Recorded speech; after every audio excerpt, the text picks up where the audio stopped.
O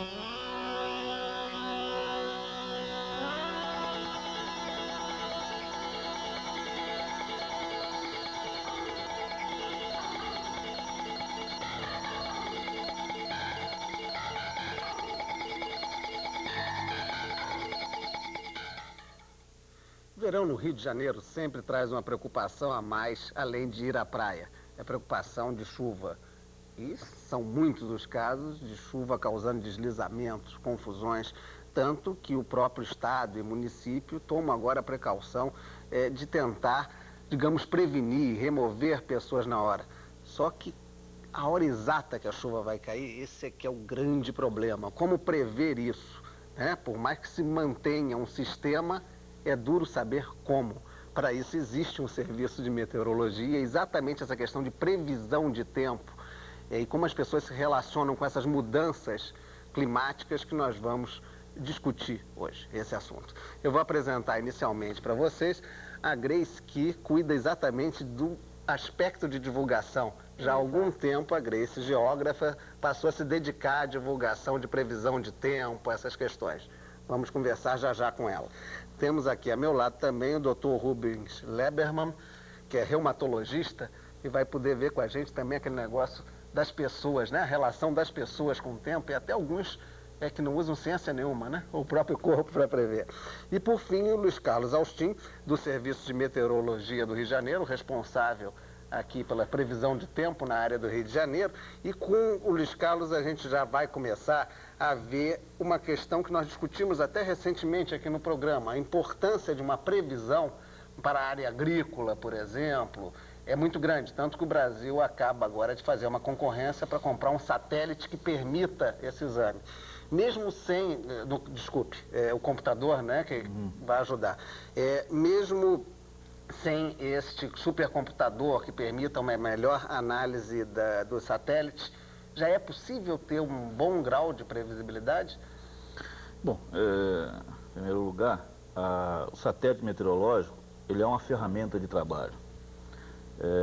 Ainda nos países mais desenvolvidos, no mundo inteiro, os dados convencionais, né, que são as estações meteorológicas, que cobrem grande parte da superfície terrestre, são a principal fonte geradora de dados que alimentam os modelos numéricos de previsão. Então você acopla os dados convencionais, quer dizer, os dados de superfície, de altitude, e mais os dados tirados da imagem do satélite. Então você acoplando isso, vai lhe dar uma condição de você aumentar o prazo de validade da sua previsão, que hoje, mesmo no centro europeu, mesmo no centro de Washington, está projetado para 10 dias. Então, à medida que você aumenta o prazo de validade da previsão, obviamente, você também aumenta a taxa de erro na previsão. A taxa o índice de acerto hoje nos países mais desenvolvidos, para 3, 4 dias, é na faixa de 90%, o que é um excelente índice de previsão. Tá? Mas é preciso deixar bem claro que o satélite meteorológico sozinho, ele não faz nada. Tá? Ele apenas complementa uma informação que você tem dos dados tirados da rede de superfície. Que dados são esses de superfície que vocês utilizam? Praticamente são, por exemplo, importante é analisar o campo de pressão, você ter, no caso, um barômetro, temperatura, umidade, vento, nebulosidade, tá? Chuva. Com isso, com esses parâmetros, você injeta esses parâmetros dentro de uma equação físico-matemática e você então vai projetar a evolução desses parâmetros no espaço e no tempo. Daí é que está a grande dificuldade de você poder acompanhar esta evolução. Só que você não está fazendo isso somente num plano, né? Você faz isso a nível da superfície e faz a nível de altitude. Então você tem que integrar superfície e altitude. E aí é que vem a grande dificuldade de se fazer uma modelagem numérica de tempo. Tá. Essa modelagem numérica disse que, inclusive, a necessidade do supercomputador é porque a quantidade de cálculos é enorme para essa previsão. E sem ele, vocês estão fazendo como? Bem, é bom deixar claro, até você tocou num assunto que é muito importante, que é um assunto que, inclusive, está polêmico dentro da comunidade meteorológica. Eu estou dizendo polêmico, eu faço parte da Sociedade Brasileira de Meteorologia, e isto é um assunto que vem sendo discutido, inclusive, com o pessoal do INPE. Eu estive recentemente no INPE e exatamente está se questionando com relação a isso. Um computador do porte desse, ele é altamente importante para o país. Só que hoje o Brasil está vivendo um problema muito sério, ou seja, a nossa rede básica nacional está passando por um problema seríssimo em termos de manutenção, não só do instrumental, como também do número de observações que nós deveríamos estar fazendo. Ou seja, a falta de dinheiro e falta de condições para essa rede de chão. Eu até diria um pouco mais, tá? Eu estou aqui colocando, eu quero até me posicionar como membro de uma sociedade. Então eu vou procurar ser o mais correto nas minhas colocações, inclusive eu diria até um pouco mais. Dinheiro não é problema não, o problema que nós constatamos foi a falta de conhecimento dos técnicos que hoje estão ocupando o serviço de meteorologia. Para vocês terem uma ideia, o nosso diretor de meteorologia é um agrônomo, tá?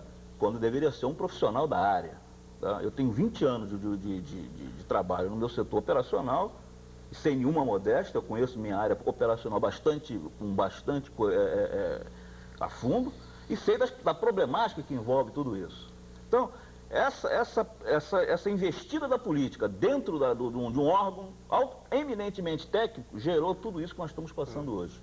Você ter uma ideia, na década de 70 nós tínhamos cerca de 20 radiosondas, que é uma operação que se faz diariamente, que hoje o custo deve estar em torno de $20, $200 mais ou menos. Quer dizer, um balão que você lança e ele vai, se perde e acabou. Então nós tínhamos operando 20 radiosondagens, fazendo 20 radiosondagens por dia, que é um dado importantíssimo por dia. É um dado importantíssimo para você jogar no teu modelo numérico, e hoje nós estamos reduzidos a 8. Tem dia que nós estamos reduzidos a 5. Você pega a extensão territorial do nosso país e vê que nós estamos fazendo um milagre. Hoje o meteorologista que trabalha em qualquer centro de previsão no Brasil está fazendo o verdadeiro milagre em termos de fazer previsão do tempo. Deixa eu pegar essa palavra milagre para passar para a Grace uma questão que é vinculada a essa noção do público, né? De que é meio milagrosa a possibilidade, né, dessa previsão acontecer. Você vai para o jornal, tem que achar que tem que ter lá a informação certa, se vai chover ou não vai chover no dia seguinte, e você está já há algum tempo dedicado a esse trabalho de divulgação. Como é que você sente essa questão do público, essa necessidade de informação e a possibilidade de trabalhar com uma taxa de erro nisso?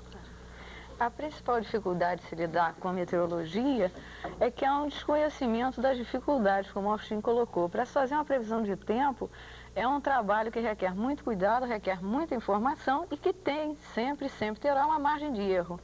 E se cobra muito de um meteorologista se a previsão do tempo está correta ou não. Mas, por exemplo, uma resposta que eu dou sempre, não se cobra de um ministro da Economia se a taxa de inflação foi correta ou não. E ela tem consequências muito mais graves na vida da população. Mas o que eu tentei fazer durante esses 13 anos de trabalho na divulgação do tempo foi ver como tornar esse trabalho tão sério acessível ao público que não conhece a linguagem determinada, específica da meteorologia, como também de outras ciências, é o caso da economia, que até se conhece que existe o economês, né? Que pouca gente entende, e é compreensível que não se compreenda. Agora, se tiver o meteorologês, vai ser pior até para falar, né? É. Então, eu tenho tentado traduzir com base no conhecimento que nos é comum dentro da geografia de um meteorologista, sendo que o meteorologista é o responsável por este cálculo, por este acerto, enquanto que um geógrafo, ele conhece todo o sistema, conhece como funciona, mas a tendência do geógrafo não é observar o tempo em 24 horas, mas sim a repetição dos estados de tempo que resultam no clima. E as dificuldades foram grandes, a começar até do próprio ambiente do jornal, onde eu precisei demonstrar que o tempo e a previsão do tempo e o serviço de meteorologia, hoje Instituto de Meteorologia, é sério, viável e altamente responsável, precisando, por isso, de um nível de divulgação que tivesse a altura do trabalho realizado. E eu creio que consegui, porque a partir do trabalho, da previsão do tempo e da confiabilidade dele, descobriu-se até que o tempo influi de tal maneira na vida de todos nós, que até a tiragem dos jornais ou das revistas, principalmente os jornais que são diários, ela pode estar ligada a um dia de céu claro ou um dia de céu nublado. Nos dias em que o tempo está fechado e que a tiragem é maior, no caso do domingo, vende-se muito mais jornal do que se tiver um dia de céu claro. Porque as pessoas vão ficar em casa, por acaso vão então se dedicar à leitura. Se dedicarão ao jornal. E com isso você pode até colocar a previsão E do você tempo sabe até se esse serviço. os donos de jornal levam isso em conta na hora de rodar? Levam em conta. Ou seja, aquela notinha no canto serve também para estar junto do preço. É. Tem relação com o preço. Nesse aspecto de capacidade, né, de uso dessa possibilidade de previsão, é muito comum, e aí é que eu perguntaria ao Dr. Rubens isso, a pessoa dizer, não, porque se eu tenho uma placa na perna, se eu tenho uma cicatriz, se eu tenho...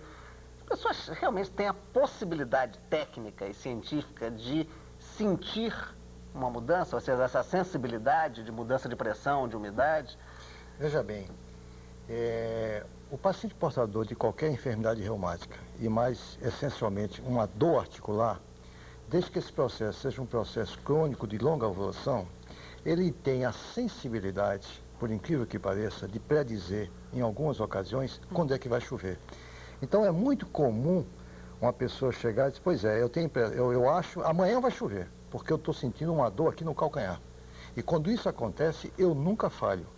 E normalmente, realmente, existe essa coincidência dessa dor articular, essa dor no calcanhar e no outro dia ou 2 dias depois chover. Agora, do ponto de vista científico, não existe nada comprovado até hoje que justifique algum mecanismo do ponto de vista médico que justifique essa sensibilidade que o paciente tem. O que se sabe, isso sim, é que as baixas temperaturas são presas fáceis para que pacientes se queixam de dor articular. Então, por exemplo, os países muito frios e que com baixa umidade, como por exemplo a Inglaterra, a Dinamarca, a Suécia, tem uma incidência muito maior de enfermidades reumáticas do que um paciente de clima muito seco, como por exemplo o Egito. Então, na verdade, existe uma estrita caminhada Entre a relação do tempo e o sintoma, não a doença. Já que não existe descrito na literatura nenhum quadro etiopatogênico provocado por alteração de temperatura. Etiopatogênico, aí nós vamos ter que traduzir, doutor. Então, veja bem, não existe nada comprovado na literatura ética nacional e internacional que mostre que uma baixa temperatura seja a responsável direta pelo aparecimento de uma doença. O que se sabe é o seguinte, é que o paciente tendo uma doença pré-estabelecida, ele pode, durante a sua fase de evolução, sentir mais ou menos dor articular relacionada com o frio. O que não acontece na época do verão. Na época do verão, como todo mundo sabe, o calor, de uma maneira geral, tem uma ação analgésica, o calor tem uma ação anti-inflamatória, o calor tem uma ação sedativa. É muito comum o paciente estar com uma dor no joelho, o paciente põe uma compressa quente. Então, nas épocas de alta temperatura, a incidência de queixas de doença, de dor articular diminui muito. Isso eu vejo muito no meu consultório. E aí, se mudar qualquer variação climática, que é o que as pessoas usam, normalmente no verão, vai chover. Quer dizer, se vai chover, está muito associado a essa possibilidade de uma mudança repentina e que normalmente ocorre no verão. Depois até o Austin explica para a gente um pouco mais disso, mas é viável por isso? Quer dizer, você está falando aí um frio de um período realmente maior. Uma mudança repentina, seria possível admitir a capacidade de previsão da pessoa? Eu acho que sim, eu acho que cada reumático é um funcionário do serviço de meteorologia em potencial. Sem querer desvalorizar. É ele que está na luta pela regulamentação, daqui a pouco vai ter tanta gente. A gente nota, pelo que ele falou, que é uma pessoa de muito conhecimento. Mas, como aqui no Brasil todo mundo é alguma coisa, sem ter essa capacidade de ser, como ele bem falou, eu acho que realmente nas épocas de pré-turbulência chuvosa é muito comum um paciente chegar e dizer, olha, amanhã vai chover, ou então depois da manhã vai chover. Mas por que vai chover? Não, porque eu estou começando a sentir dor aqui nas costas. E quando eu sinto isso, e com esse tempo que eu estou vendo aqui, é sinal que daqui a 48 horas vai chover e acaba chovendo. Agora, é bom que se frise que não existe nenhum mecanismo descrito na literatura, do ponto de vista ético, científico, que justifique isso. E aí, assim, quer dizer, você vai ter o quê? 120 milhões de meteorologistas que nem técnicos de futebol? Eu posso entrar um pouco nessa seara, agora não querendo usurpar a profissão de médico, porque eu tenho uma veneração muito grande, porque eu tenho um pai médico. E é uma coisa interessante que Hipócrates, que quer dizer, o mesmo pai da medicina, foi o primeiro sujeito a escrever um trabalho sobre dos ares, das águas e dos lugares. O primeiro trabalho, praticamente, de climatologia médica, já foi escrito naquela época. A palavra meteorologia, no caso, moldada, cunhada por Aristóteles, mas primeiros escritos sobre isso que o doutor colocou, porque o homem é uma adaptação cotidiana, né? O homem constantemente ele vive e se adapta àquelas condições de clima, né? Você pegar uma pessoa do Rio Grande do Sul, pegar ele agora e localizá-lo na Amazônia. Ou pegar uma pessoa da Amazônia e localizá-lo no Rio Grande do Sul. Obviamente, tudo isso que o doutor colocou aqui, vai haver uma oscilação do ponto de vista biológico no organismo do ser humano. Claro. Né? Isso aí é uma coisa, se você observar a questão, inclusive a parte migratória, você vê o povo nordestino praticamente não vai até o Rio Grande do Sul. Ele vem até um determinado trecho da região sudeste, mas ele não chega aí à região sul do país. Não é só a distância, não é só a distância, há todo um envolvimento do ponto de vista biológico. Na Guerra das Malvinas foi uma coisa bem patética. Se encontrou soldados argentinos debruçados nas trincheiras sem um tiro. Eles morreram de frio. Quer dizer, possivelmente rapazes que não estavam preparados para suportar uma temperatura daquela natureza. Então, e hoje, dentro da própria Organização Meteorológica Mundial, existe uma série de trabalhos sobre meteoropatologia, biometeorologia, quer dizer, já existe em vários países pessoas exatamente buscando esse tipo de colocação que o doutor... O tipo de verificação científica para essas coisas. Você, pessoalmente, acha que esses 120 milhões de companheiros, claro, estamos exagerando, porque nem todo mundo... Sensores, vamos dizer assim. Sensores soltos pelo planeta. São realmente possíveis de ter a capacidade de previsão? Não, possivelmente. Há uma relação, obviamente, dos parâmetros meteorológicos. Né? Opressão. Há um caso típico que é o problema do efeito de estufa, muito comum durante o período da primavera, transição de primavera para verão, em que você, na realidade, se você tiver uma temperatura de 36 graus, com céu claro, e você tiver uma temperatura de 30 graus, mas com uma cobertura toda ela advectiva, toda ela na horizontal, e com uma taxa de umidade elevada e uma pressão baixa, você quer respirar e você não consegue. É aquele calor que se tem, que a gente sente, que a gente está gosmento, está grudento. A sensação das pessoas, acredito que hoje, inclusive, há muita gente que liga para o serviço e reclamando exatamente isso, que está sentindo pouco, não está conseguindo respirar, quando é que vai passar isso, que pessoas que estão passando mal, exatamente com esse tipo de tempo característico nessa época do ano. Então, há uma série de implicações dentro dessa que afetam diretamente o ser humano, porque nós somos uma adaptação. Nós constantemente estamos nos adaptando a um estado de tempo. Uma outra coisa, a região tropical, ora você está convivendo com 37 graus de temperatura, entra uma frente fria, de 37 tu passa para 24. Isso, obviamente, dentro de todo o ciclo biológico, deve causar um impacto violento. Deve haver uma resposta, através de um mecanismo cibernético que eu desconheço. Né? Que não é como minha diz área. o doutor, quando tem predisposição, a coisa pinta. Entendendo? Mas daí você dizer, porque eu sei que se está com uma platina como você tem parâmetros meteorológicos influenciando nas condições biológicas, não é que você vai dizer, não, que vai chover, porque isso não é aquela história do pescador, né? Aí o pescador conhece muito o mar, mas volta e meia ficam perdidos no mar e morrem no mar também. Então eles não tem tanto conhecimento. Quando vira o sudoeste é que vem, não sei o quê. Eu já vi até declaração no jornal, só acredita em quê? Não, eu prefiro o mar, porque quando eu saio para navegar, eu conheço, o vento está batendo de sudoeste, não sei o que, mas volta e meia eles ficam no mar. E não voltam porque não ouviram a meteorologia, né? Com todas as nossas deficiências, é bom consultar o serviço de meteorologia.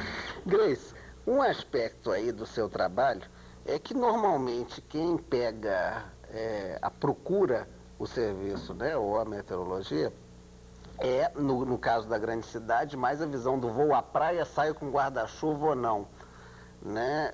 É óbvio que a meteorologia, como nós já citamos aqui, tem implicações econômicas de vulto na questão de planejamento de safra, série de questões nesse sentido. Mas certamente não é o que você faz, pelo menos em divulgação, né? Quer dizer, como que você trabalha esse tipo de interesse mais objetivo das pessoas? Que tipo de pessoa eu procuro atender? Né? No caso do Rio de Janeiro, que é uma cidade à beira do mar, o maior interesse será, sem dúvida nenhuma, se pode ou não ir à praia. Mas com o passar da sensibilização, da informação meteorológica para o jornal, eu passei a alertar, no caso de uma previsão que vem do Instituto de Meteorologia e que eu divulgo, esse exemplo que o Alcim deu serve bem, né? Se nós vamos ter um dia de muito calor, mas de céu nublado, a situação vai ser diferente. As pessoas todas vão se interessar por isso, porque você tem condições até de se deslocar pelas ruas da cidade. Você vai querer saber com que tipo de roupa você vai sair. Então, a primeira ideia que eu tive foi justamente de humanizar o serviço de divulgação, colocando com esses tipos todas as possibilidades de tempo de uma maneira real. Quer dizer, se você vai estar muito quente, não interessa só que se diga que está muito quente. Eu coloco também um acessório visual ao lado para que se veja, por exemplo, que a pessoa está suando muito. Porque aí ela sabe que não vai encontrar um dia de verão, simplesmente. Ela vai encontrar um dia de verão com certas características que trarão. E é difícil, às vezes, a gente usar, por exemplo, o caso do efeito estufa. O efeito estufa começou a ser divulgado a partir de uma possibilidade de uma explosão nuclear.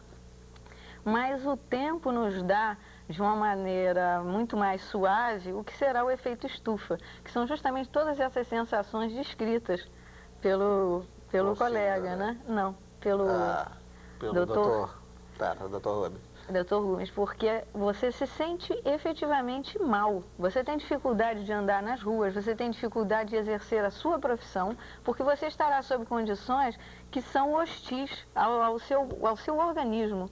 Porque, sem dúvida nenhuma, o tempo tem uma importância fundamental, porque nós precisamos dele para viver. Nós precisamos saber se nós teremos 40 graus para viver ou 20. Para que nós nos vistamos, para que nós moremos até de acordo. Depois a gente vai chegar também ao ponto de buscar o alimento que a gente consegue a partir do clima que se tem. Mas a primeira ideia, a primeira sensibilização foi justamente tentando colocar toda essa gama de variações que o tempo tem. Numa previsão de um céu claro a nublado, você tem uma variação de tempo enorme. E é neste momento que eu começo a exercer o meu papel, que não é o de previsor, mas decifrar, no caso, o meteorologista, né, aquela palavra que lá, estabelece aquelas condições e que, conhecendo o assunto, eu posso sensibilizar para passar para o leitor.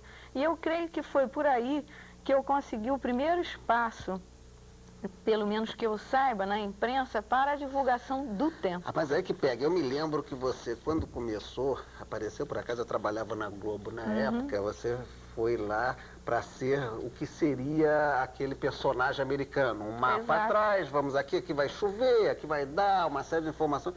Não vingou, como isso não vingou no país. Eu tenho a impressão que a TV Globo não teve coragem de investir na época num programa desse tipo. Quer dizer, como uma empresa preocupada com programa, efeito e retorno, né? Ela deve ter, estou dando a minha opinião, não tenho ideia exatamente por quê, ela deve ter achado que não haveria retorno, que haveria essa dúvida toda. Mas o SBT também tentou e acabou, quer dizer, por quê? Porque as pessoas não acreditavam na previsão do serviço meteorológico. Dar um esclarecimento aí. Então vai, deixa eu só dizer uma coisinha, Chico. E também porque esse é um trabalho pioneiro. Todo trabalho que é pioneiro, ele sem dúvida precisa de um período para que ele encontre o seu caminho.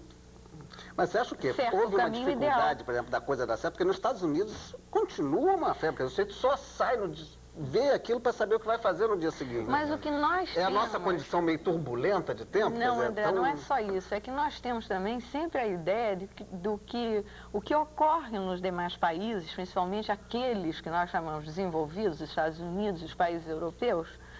Nós temos a ideia de que lá também não existe dificuldade. Claro que há. O Austin conheceu o chefe do departamento da previsão na época em que eu fiz um estágio, o coronel Venerando Pereira. Então ele dizia, por exemplo, a respeito de previsão nos Estados Unidos, todo mundo cita que é maravilhosa. Nós sabemos que várias vezes as naves espaciais de Cabo Canaveral não saem porque a previsão vem enganada e ela aí não pode decolar. Né? Quando na verdade poderia. Não, quando na verdade a previsão não deve ter sido também hábil o suficiente para que fosse correta, se erra em toda a parte do mundo. E o coronel Venerando dizia o seguinte, que a piada que ele contava mais engraçada sobre os Estados Unidos em relação à previsão do tempo e esse acerto que se diz que existe nos Estados Unidos, que eu não vejo assim tão comprovado. Eu creio que o Brasil tem condições tão boas de fazer previsão, pelo menos pelos profissionais excelentes que tem. Que uma pessoa que havia lido no jornal, né, que o céu seria no dia seguinte parcialmente nublado, procurou, no dia seguinte saía de casa e não conseguiu, porque simplesmente havia nevado meio metro. Então ele perguntava ao serviço de meteorologia local, será que vocês podiam recolher o meio metro de céu parcialmente nublado que está na porta da minha casa e que me impede de sair? Quer dizer, a previsão do tempo ela é difícil em qualquer país. Ela é uma ciência, a meteorologia é muito moderna, o tempo é velhíssimo, mas a meteorologia é muito moderna, ela vem do século passado. E como o meu trabalho, que é pioneiro no jornal, que tem 13 anos, a meteorologia em termos de ciência, ela tem menos de 150 anos, o Austin pode me dar a data correta, ela encontra muita dificuldade.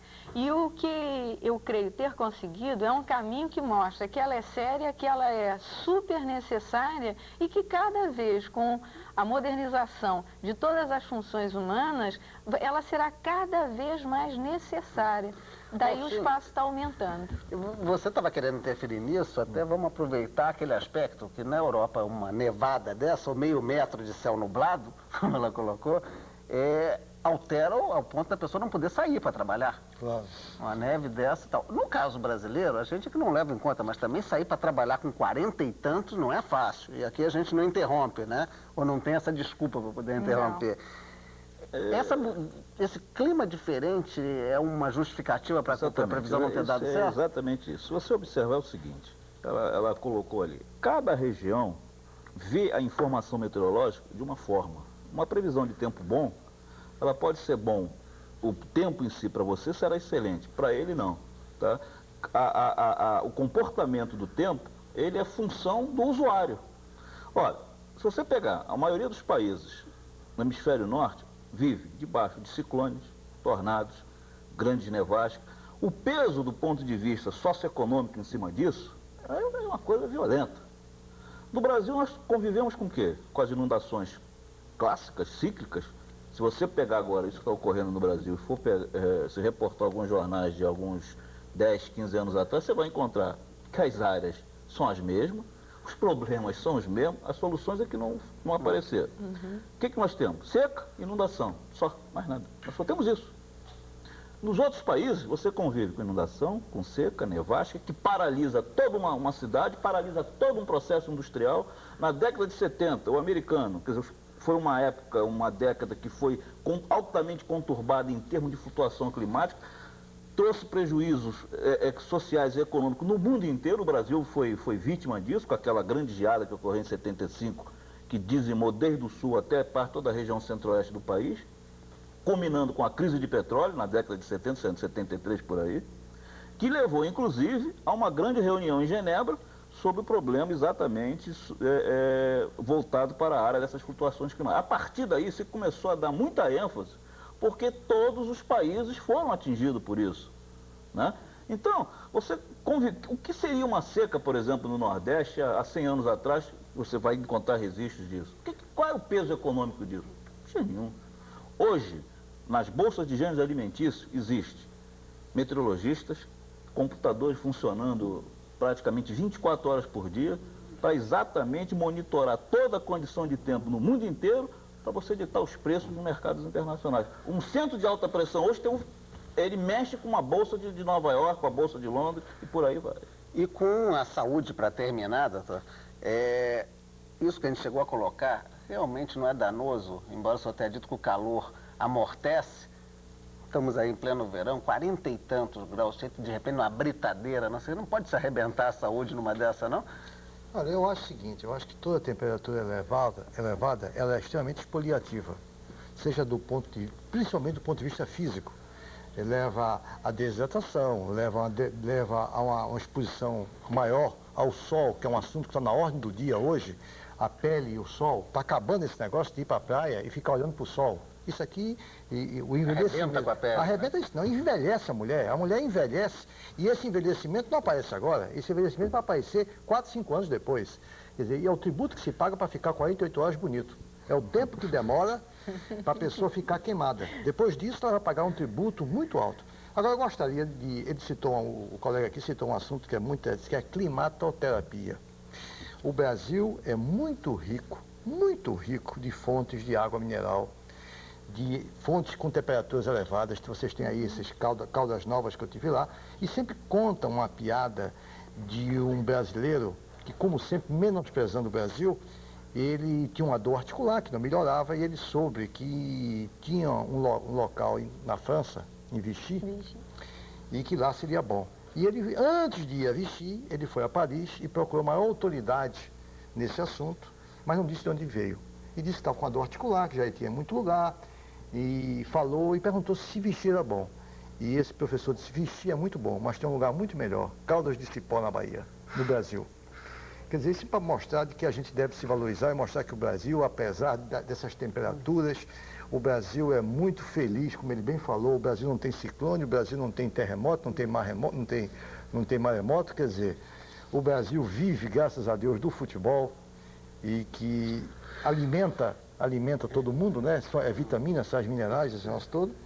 Mas eu acho que realmente a temperatura tem um papel muito importante, seja do ponto de vista positivo para o corpo humano e seja do ponto de vista negativo. Bem, nós temos, falando de tempo, um problema de tempo que acabou, né? Era previsível, extremamente previsível que chegássemos ao final e agradecemos então a presença de vocês. Se você de casa quiser dar alguma sugestão de tema, alguma opinião, Caixa Postal 3916 está às ordens de vocês. Até rimou. Com isso, um agradecimento da sua presença aí no outro lado da tela e até semana que vem.